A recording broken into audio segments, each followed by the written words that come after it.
네, 오늘은 방송이 거의 마라톤 수준이네요. 네, 진 엘리사벳님 변함없이 1위로 입장해 주셨습니다. 사실 테마를 4개로 나누긴 했지만 칼같이 1시간씩만 하려고 그랬거든요. 그런데 워낙 할 얘기가 많다 보니 줄이고 줄였는데도 불구하고 오늘 전체적인 방송 시간이 좀 길어지고 있습니다. 그래서 마지막에 일본 관련한 에피는 정말 굵고 짧게 화끈하게 간략하게 한번 정리를 피날레를 해보려고 합니다. 네. 오늘 방송 이게 그 네 번째 테마까지 하나도 안 놓치고 진짜 라이브로 다 들으신 분 혹시 계세요? 네. 그런 열정적인 애청자분은 한번 그 본인 인증 한번 해주시기 바라겠습니다. 1번. 진짜? 엘리사벳님은 들었을 것 같아. 제이 선장님하고. 네. 체력적으로 안 힘드세요? 이렇게 많은 방송을 한꺼번에 들으시게 되면 듣는 분들은 고막이 걱정되네. 고막에서 피나면 어떡하지? 네. 아나운서계 레전드가 다녀가셔가지고 분위기가 한껏 달아올랐죠. 근데 이제 주제가 조금 좀 평이했나? 아니면 워낙 지금 그 핫하게 다뤄지고 있는 주제들에 비해서 좀 제목이 덜했던지 의외로 이제 참석자들은 많지 않았습니다만 나중에 스트리밍 끝나고 업로드를 보시게 되면 얼마나 재밌는 방송이었나 여러분들이 아실 수 있을 것으로 생각이 됩니다. 칭찬 일색이셨는데. 네. 저는 지금 잠정 멤버예요. 방송이 어려워지면서 제가 원래 방송하는 사람이 아니었고 임시로 들어왔던 거라서 지금도 방송이 어렵지만 빨리 자리를 잡아서 더 좋은 패널분들로 사실 세우도록 범인이 하겠습니다. 작가가요, 그 자료 조사를 하는 업무량이 굉장히 많습니다. 그리고 업무량이 많다 보니까 그 팩트 체크를 해줄 사람도 범인 작가밖에 없어요. 왜냐면 저는 이렇게 말을 하면서 제가 무슨 말을 했는지 잘 몰라요. 그러니까 전혀 그 다른 어떤 출력의 이상으로 인해갖고 잘못된 어떤 연도나 이름 같은 것들이 막 튀어나가는데 그게 어디서 어떻게 튀어나올지 아는 사람이 아무도 없기 때문에 범위 작가가 어쩔 수 없이 수고를 해주고 있는 거고요. 네.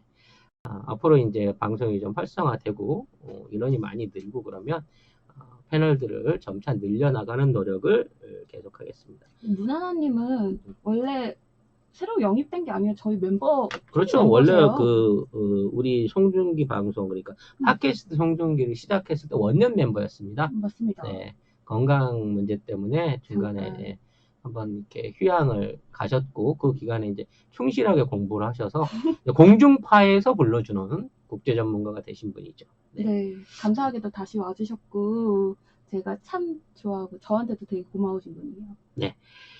문화는 이제 매주 월드먼 어떤 그 패널로서 홍보들을 못해서 여러분들한테 재미있는 방송을 만들어서 인정받고 싶습니다. 자, 일본은 왜? 매주 만나시는 거죠? 매주 만나는 겁니다. 일본은 왜? 14회차 방송을 시작을 해보겠습니다. 먼저 아베가 사실 정권의 위기를 맞고 있습니다. 사실 저는 아베가 2월 달에 체포될 줄 알았어요. 그래서 2월 초순 뒤 2월 24일으로 인해서 아베 정치 어떤 그 역량이, 그러니까 수명이 올림픽을 치를 때까지 가지 않겠나라고 봐지고 있습니다만, 올림픽이 취소될 수 있는 또는 개최 도시가 변경될 수 있는 가능성이 제기되면서 올림픽과 함께 아베는 멸망할 것이다 라는 생각이 들게 됩니다. 일단 그 아베 관련한 그 밝혀진 뒷얘기들 중에 제일 충격적인 거는 아베가 우한에 체류하고 있었던, 그래서 아예 전세기 자체도 안 보내려고 했대요. 왜냐면 거기서 이제 혹시라도 자국민을 빼오면 이 4월 달에 방위를 하게끔 돼 있는 건드려 가지고 4월 방일이, 시진핑은 그 4월 달에 일본 방문이 뭐 변함없이 진행됩니다. 버퍼는 저희의 영역이 아니기 때문에 사과드리고요.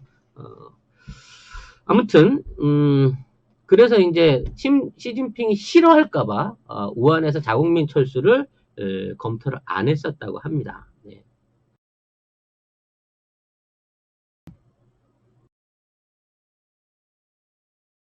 계속 그런가요? 심한데요. 왜 심할까요? 이게 심하면 안 되는데. 네. 버퍼링이 유지되는 동안 잠깐 그 상황을 체크하면서 방송을 좀 끊어볼게요. 네. 오늘은 알림도 안 오고. 알림은 갈 수가 없습니다. 왜냐면 하루에 알림을 날려주는 그 한계가 3회예요. 아, 맞다. 그래서 방송 3회가 넘는 업로드라든지 스트리밍을 하게 되면 4회차부터는 알림을 안 줍니다. 오. 그렇기 때문에 이 방송이 하는 거를 알고 계신 분만 참여할 수 있는 그런 방송인 것이죠. 네. 지금은 버퍼 돌아왔나요? 돌아오시지 않았나요? 네. 내로남불님 화면 초점도 안 맞는다고 하는데. 근데 지금은 맞는 것 같아요. 네. 지금은 정상적으로 송출이 되고 있습니까, 여러분? 여러분의 체크가 필요합니다. 이 틈을 다시 설명드릴게요. 문하나님은 매주 나오십니다. 네, 버퍼 없다고 하시네요. 자, 아무튼 그래서 전 세계를 안 띄우려고 했는데 중국 측에서 일본 쪽에 이제 방호복을 비롯한 그 방역 도구들을 좀 요구를 한 거예요. 네. 일본이 방호복을 굉장히 많이 만들거든요. 후쿠시마 관련한 그 방사능 처리를 하기 때문에 방호복이라든지 이런 그 방역 장비들이 잘 갖춰져 있는 편이라고 합니다. 그래서 초창기 때 이제 중국이 일본한테서 굉장히 많은 방호복들을 지원받았어요. 뭐 일각에서 마스크가 같다 그러는데 방호 장비들을 공식 비공식적으로 상당히 많이 지원을 받았다고 합니다. 그래서 전세기 안에 이것들을 이제 실어서 보낸 거예요. 그러니까 사실은 이 전세기를 보낸 목적이나 받은 목적이 교민 이송을 위한 게 아니라 구호 물품, 방역 물품을 빨리 전달받기 위해서 우리보다 먼저 전세기를 허가해 준 거죠. 그래서 그 전세기를 타고 갔는데 거기에서 말하자면 전세기를 타는 자국민들한테 야 70만 원씩 현금으로 꽂아. 너는 어디 공짜를 탈라 그래. 그래가지고 그 안에서 이제 시비가 붙었고 여기에 대한 어떤 그 비판 언론이 있게 되다 보니까 야 일단 실어와 우리가 줄게 나라에서 줄게라고 하면서 급하게 이제 이거를 실어낸 거예요. 문제는 너무 급하게 이 마스크와 방호복을 주다 보니까 일본 내부에서 이게 동이 나버린 거죠.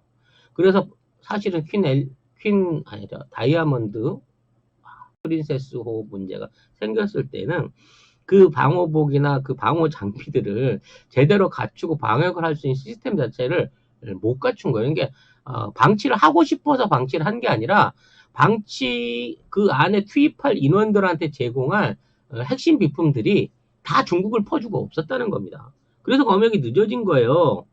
얼마나 많이 퍼졌으면 지금도 자국민들을 위한 뭐 검역 장비 시스템들이 제대로 안 갖춰져서 하루에 100명에서 200명 정도밖에 검진을 못하는 상황이기 때문에 가급적이면 검진을 안 하고 국민들을 그냥 집에 가서 알아서 자가격리 2주일 해보시고 정 죽겠거든 오세요. 이런 상황이라는 거죠.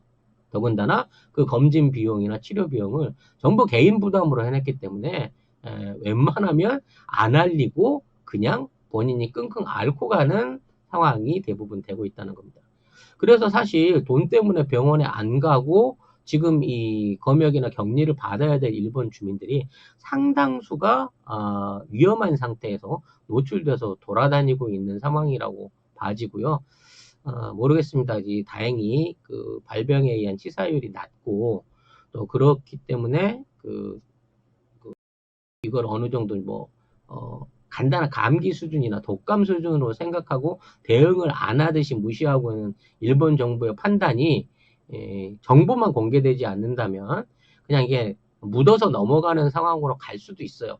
조금만 지나면 이제 날씨 더워지게 되면 코로나 없어질 거라 믿고 있기 때문에 넉넉 잡고 앞으로 한 3월 초순까지만 버티고 벚꽃 필 때 되면 코로나는 없는 일로 된다라고 무슨 배짱을 튀기고 있는 것 같은데 이 코로나가 싱가포르나 태국이나 중동같이 이미 기온이 25도, 30도에 가까운 지역에서도 지속적으로 발병을 하고 있는 걸 봐서 어쩌면 이 코로나는 날씨가 더워져도 안 없어질지도 모른다는 거죠.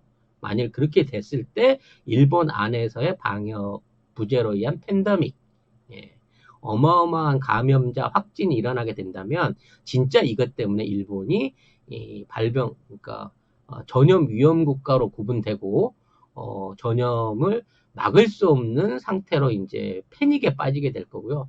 일본 자체가 완전히 갈라파고스화되는 고립되는 상황을 맞아서 외국인도 못 들어가고 일본인도 못 나올 수 있는 위험한 상황에 갈 수 있다. 근데 아베는 이걸 숨겨놓고 도박을 하고 있다.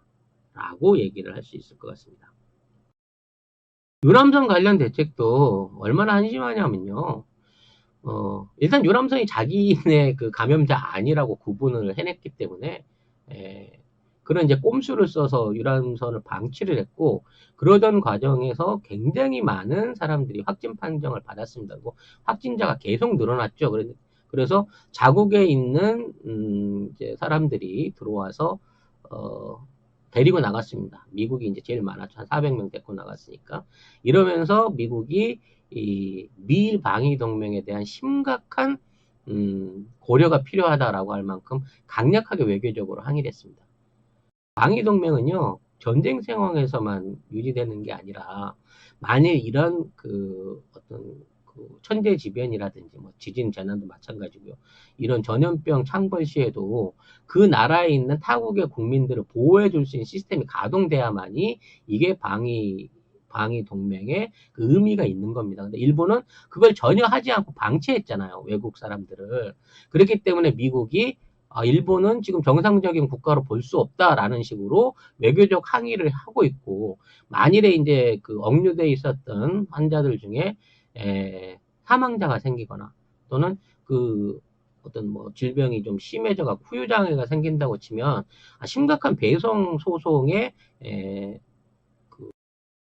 다다를 수 있는 외교적 갈등 소지도 남아있다라는 부분이 문제가 되겠습니다.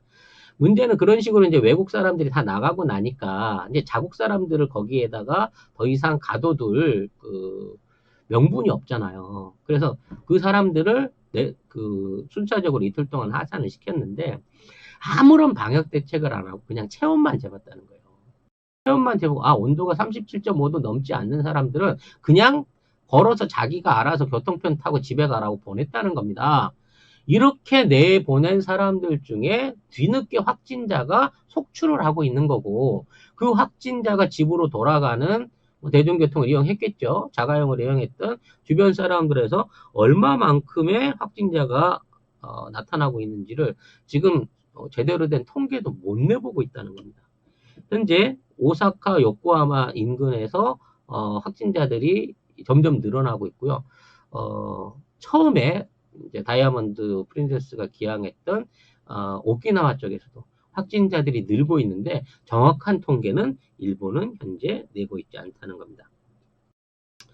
아무튼 뭐 아까도 말한 것처럼 어떻게든 사람만 안 죽고 이게 뽀록 안 나고 3월 초만 넘기면 돼 라는 태도로 아베는 국민의 시민의식을 믿고 아프신 분은 집에서 알아서 자가격리하세요 라는 당부와 함께 지금 있는 코로나 방역 사태에 대한 모든 것을 포기했다 라고 얘기를 하고 있는 거고요. 여기에 대해서 이제 시민단체를 비롯해서 이제 정부의 지금과 같은 방역 태도를 비난하는 시민단체들의 비난이 높아지고 있다고 합니다. 자, 이 아베가 지금 있는 그 권좌에서 총리에서 쫓겨나게 될 가능성이 점점 보이기 시작하고 있습니다. 먼저 이제 일단 법권 모임에 대한 추문이 지금 가라앉고 있지 않는데요. 이 법권 모임은 이제 아베가 그 당시에 참석자들에 대한 그리고 모집 과정에 대한 증거 자료가 없다라고 얘기하면서 자료를 다 폐기해서 없다라고 얘기하면서 이게 증거 불충분 상태로 갔기 때문에 이게 이제 말로 때우고 있는 상황이었어요. 그러니까 아무리 야당이 추궁을 하더라도 그런 사실이 없습니다. 그런 증거가 없습니다. 라고 하는 식으로 모든 자료를 파쇄했기 때문에 증거가 없다는 대로 가고 있는데 여기에 대한 증거가 나타났다라고 하는 소문이 있는 거죠. 근데 이게 아직 경찰로는 전해지질 않았습니다. 이게 아베의 어떤 그 정권 장악력 내지는 당내 장악력에 빈틈이 생겼다라고 하는 반증일 수 있는데요. 자, 이러한 반증이 생기게 된 계기가 어디 있느냐? 누가 지금 아베를 배신하고 아베를 흔들고 있느냐? 아베의 가장 친한 정치적 동지인 스가 관방장관이 지금 아베와 갈등을 일으키고 있다는 전망이 나오고 있습니다. 스가는 사실상 그 아베 정권의 그 2인자입니다. 그래서 일기 때에도 당내 총무부장을 했었어요. 근데 이 스가가 이제 이번에 집권을 하게 되면서 관방장관에 오르면서 사실상 아베의 뒤치다거리를 다 해주고 있습니다. 근데 이제 스가는 굉장히 가난한 집 출신이에요. 명문가, 그러니까 정치 명문가 출신이 아니라 가난한 집에서 자수성가해서 성공한 그 요코하마 출신의 정치인이란 말이에요. 그래서 이 사람이 처음에 그 정치권에서 힘을 받을 때 고이즈미, 지금 아들 고이즈미 말고 아빠 고이즈미의 계열로 해갖고 정치를 시작했습니다. 그래서 그 정치를 해오던 과정 중에 이제 아베하고 다시 통합을 하게 된 거고, 아베하고 지금까지 합을 계속 맞춰왔어요. 그래서 지금 아들 고이즈미가 환경부 장관에 올라오고 차기 어떤 대권 주자로 올라서게 하는데 스가의 영향력이 컸습니다. 스가 자체는 자기가 그 일종의 천출이기 때문에, 정치 천출이기 때문에 성장의 한계를 알아요. 관방 장관까지 하면 다 간 거야. 수상 정도 되려고 하면 뭐 아버지가 수상이었거나 엄청난 뭐 3대째 정치 가문인 거. 일본에서는 그 정도 해야 수상됩니다. 아무나 되는 게 아니거든요. 네, 그렇게 되기 때문에 고이즈미파를 키워가지고 어떻게든 고이즈미 아들을 수상으로 올리고 자기의 2인자 권력을 이어나가려고 아베한테 최선의 충성을 다했어요. 근데 몇몇 가지 사고가 생기기 시작한 겁니다. 가장 대표적인 거는 본인의 신복이었던 이마이 다카야라고 정무비서관, 아니죠. 이마이 다카야는 아베 정무비서관이고 스가와라 이슈라고 하는 경제산업상이 있습니다. 그러니까 아베노믹스를 같이 진두 지휘했던 스가와라 이슈하고 가와이 가스유키라고 하는 전 법무사, 그러니까 아베의 학원 스캔들을 막아준 핵심적인 공로가 있는 전직 법무부 장관하고 전직 경제산업부 장관을 자기 사람으로 끌어들여갖고 아베를 일기 때 뒤치다거리를 해줬어요. 그랬는데 이 사람들을 의원을 만들어가지고 내각 안에 집어넣으려고, 그러니까 자민당 안에 간부를 만들려고 일종의 이제 국회의원으로 출마를 시킨 거죠. 지명을 하고 출마를 시켜서 별일 없었으면 그냥 당선이 될 안정적인 지역에다 꽂아줬는데 이 두 사람이 다 선거법 위반 혐의로 고발을 당해가지고 날아가 버린 겁니다. 근데 그 자료들이라든지 이 어떤 그 선거법에 대한 수사 과정들이 매우 미묘한 거예요. 이게 뭐냐면 아베가 솔직히 좀 이렇게 방탄을 해주려고 하면 그 사람들이 충분히 그 살아남을 수 있는 여지가 있었거든요. 아베 입김이 들어가기만 했다고 하면 전혀 안 도와줬어요. 그러니까 스가는 자기가 새로 입각해갖고 자기 세력을 늘리려고 하던 자기 동료들 두 사람을 손절매를 당한 상태에서 2기로 정권이 넘어온 겁니다. 그러면서 자기가 관방장관을 맡았는데 이 관방장관 딱 되자마자 이제 벚꽃 스캔들이 터진 거예요. 그러니까 계속해서 내각에 있는 사람들이 이 관료회의를 하면서 아베한테 질문을 던졌죠. 아베가 대답을 안 하고 관방장관이 대답하시겠습니다 하고 떠넘겨버린 겁니다. 근데 스가는 알고 있었겠지. 신복이니까. 왜냐면 스가도 그 벚꽃 모임에 참여해갖고 야쿠자랑 사진 찍고 그 다단계 회장이랑 사진 찍고 했기 때문에 거기에 직접적인 연관되어 있는 사람인 거 알거든요. 근데 사실 스가가 내가 대놓고 내가 이거를 압니다. 이게 불법입니다. 이게 합법입니다. 하고 말하기는 입장이 곤란하잖아. 근데 아베가 지가 하기 싫다고 그래서 그걸 스가한테 뒤집어 씌우다 보니까 말을 안 한 거는 아베인데 욕은 스가가 다 얻어먹게 되는 이런 상황이 연출이 된 거예요. 그래서 야, 이거 아무리 내가 지인다지만 이거 해도 너무하네라고 약간 이제 삔토가 이렇게 말하면 일본 말이구나. 약간 빈정이 상해 있는 상황에서 카지노 스캔들이 터진 겁니다. 북해도에 있는 카지노를 세우기 위해서 현역 의원이 돈을 받아 먹었다 라고 하는 카지노 스캔들이 터진 건데, 이게 딱 스가의 오른팔이에요. 스가가 그나마 몇 안 돼. 내부적으로 갖고 있는 내부 계파 사람이 몇 안 되는데, 가장 핵심적인 사람이 이 뇌물을 먹은 혐의로 검찰에 달려 들어가 버렸다는 거죠. 문제는 이 사람을 파면 뭐 핵심이니까 돈을 먹었겠죠. 이 사람을 파게 되면 결국은 뭐 올림픽 관련한 그 유치 부분이라든지 카지노 계획을 세웠던 여러 사람들이 다쳐요. 그리고 아베한테까지도 돈이 갔을 거다라고 하는 의혹들이 막 부풀어져 올라오던 참이었고, 이걸 특수부가 조사해서 완전히 뭐 백백하게 바뀌겠다 하던 과정 중에 갑자기 이 말하자면 그 스가의 오른팔이었던 돈을 받은 의원 정도에서만 구속수사로 마무리를 짓고 개인적인 일탈이라고 끝내버린 겁니다. 그러니까 야당이 들고 일어나고 막 난리를 치니까 이제는 자기 신복인 사람을 지난 시간에 말씀드린 대로 법무부 장관을 만들기 위해서 임기 연장을 임의적으로 시켜가지고 그 사람을 법무부 장관을 만들려는 시도를 하고 있고, 거기에 대해서 문제를 삼으니까 그럼 내후년부터는 전부 다 임기 연장할 거야. 이 사람만 하는 게 아니라 원래 그렇게 할 거기 때문에 이 사람한테 먼저 선조경한 거야. 이런 뻔뻔한 짓거리를 하고 있다는 거죠. 문제는 이번 카지노 스캔들로 인해 가지고 스가가 당내에 있는 지배력을 완전히 상실했다는 겁니다. 그리고 동시에 터진 고이즈미 주니어의 성추문 스캔들, 뇌물 스캔들 뭐 이런 걸로 인해 가지고 이 고이즈미가 빡이 돌아버렸어요. 신지로. 네, 이 신지로가 관료회의에 나오지도 않고 전화도 안 받고 술 처먹고 집에서 칩거하고 있는 상황인 거야. 나를 잘라라 이거지. 막 개기는 거지. 지금은 사도세자야? 아무튼 그렇게 개기는 꼴을 보다 보니까 스가가 이래저래 서운한 게 아베한테 한두 가지가 아니란 말이에요. 그래서 스가 이제 생각을 하게 됩니다. 야, 내가 아베한테 충성하는 게 이게 정말 끝까지 이 충성을 하고 가야 되나? 라고 고민을 하고 있는 상황에서 니카이 도시히로라고 하는 전 간사장, 아베의 최대 정적이자 이른바 지금 아베가 물러나게 된다고 하면 차기 총리가 가장 유력한 니카이 도시히로 전 간사장이 스가한테 쓱 접근을 합니다. 그래서 우리 힘을 좀 합쳐보자. 네가 우리 파에 들어오고 니네 파를 못 튼다고 하면 우리 한 50명 세력은 규합할 수 있어. 이런 논의가 오가고 있다는 거죠.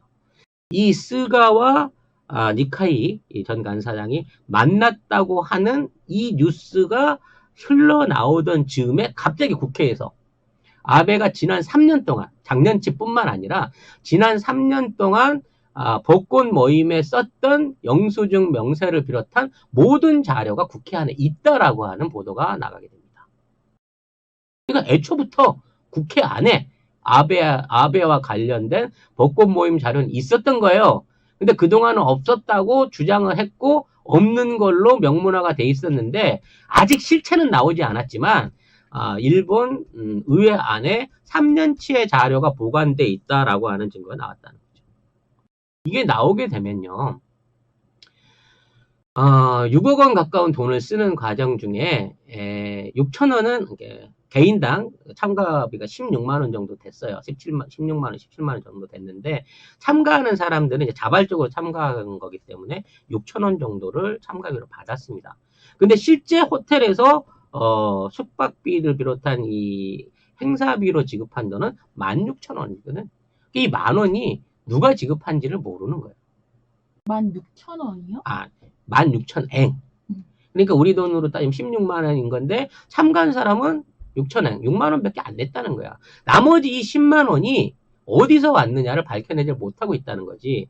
이걸 만일에 아베가 냈다면 선거법 위반입니다.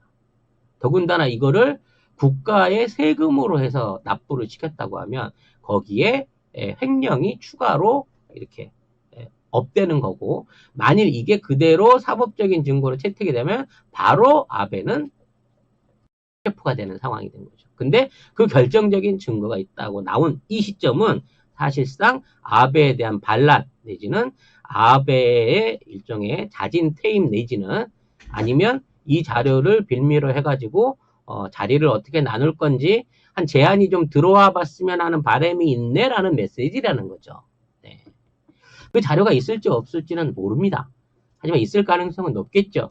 그럼 아베는 스가를 상대로 하든 니카이를 상대로 하든 지금에 있는 권력을 분할해야 되는 거래에 나설 수밖에 없을 겁니다.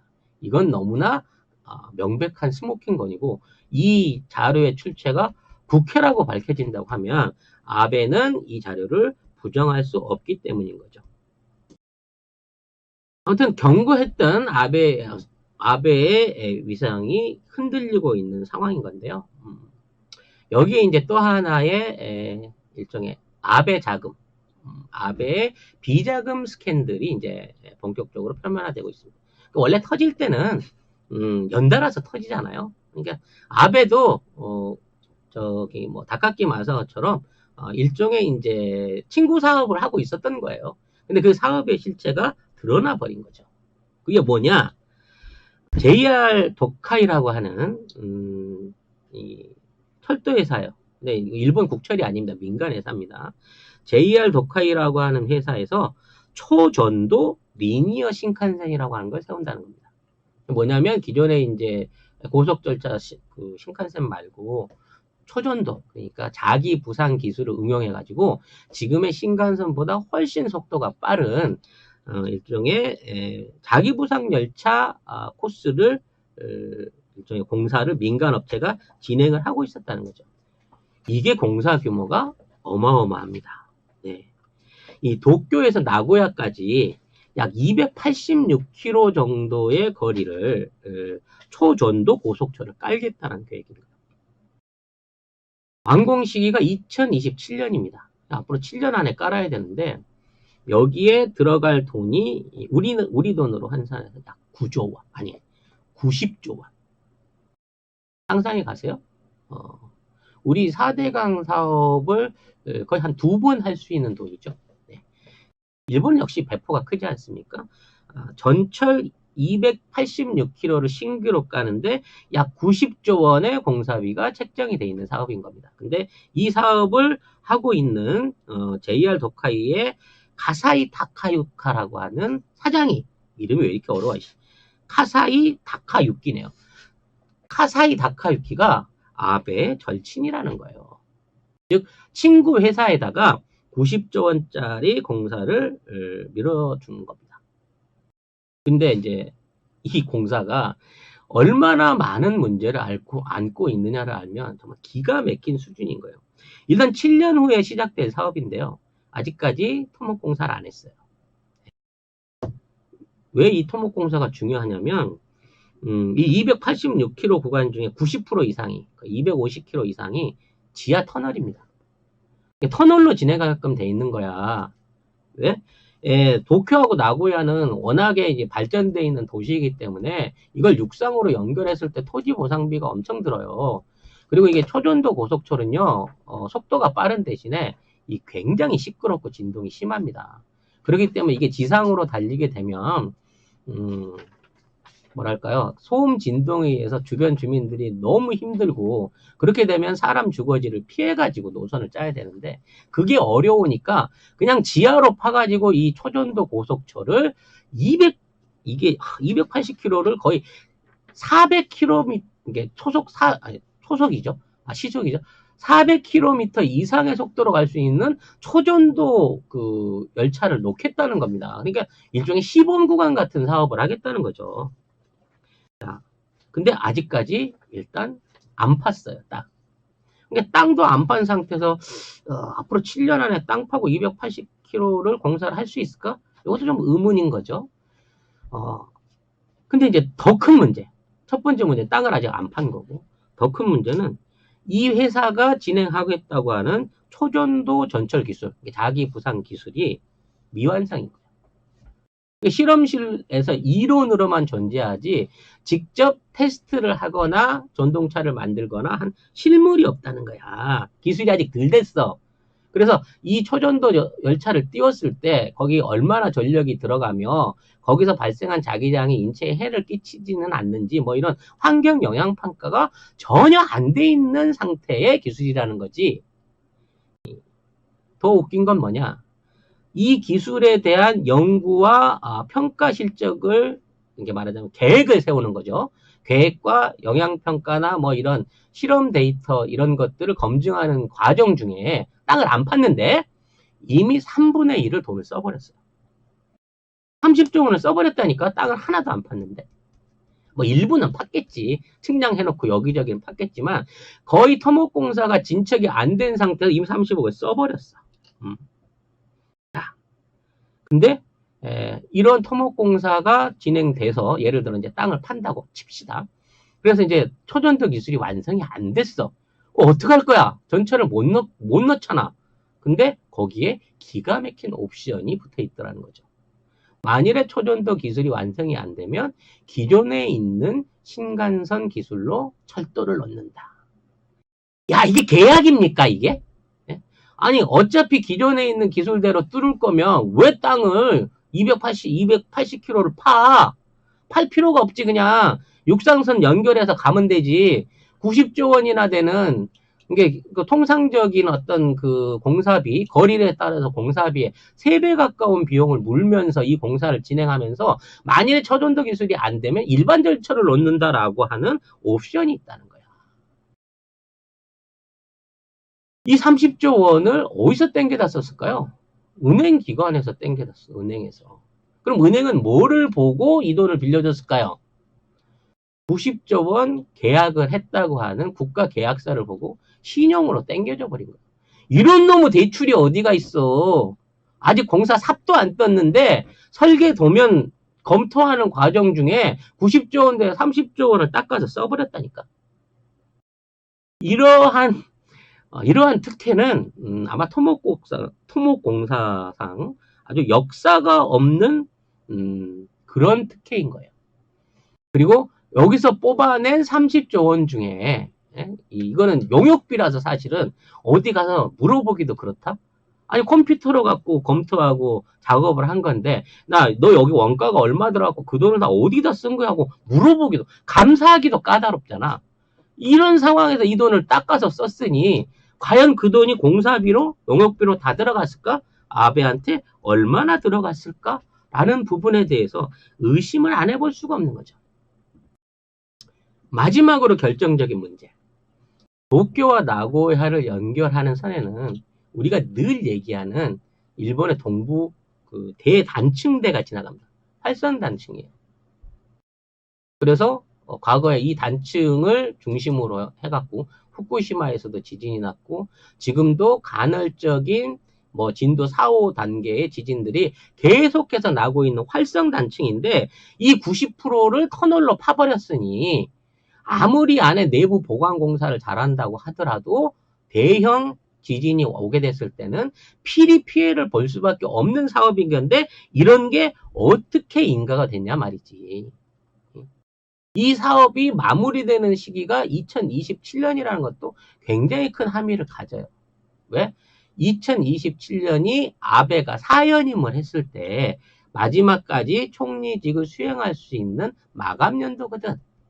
그러니까 아베가 사연임을 해야 될 또 하나의 이유가 이 고속철, 그러니까 초전도 고속철 사업이 완료되기 위해서 그런 거야. 대단한 우정 아니겠어요? 이 정도 비용이면 충분하게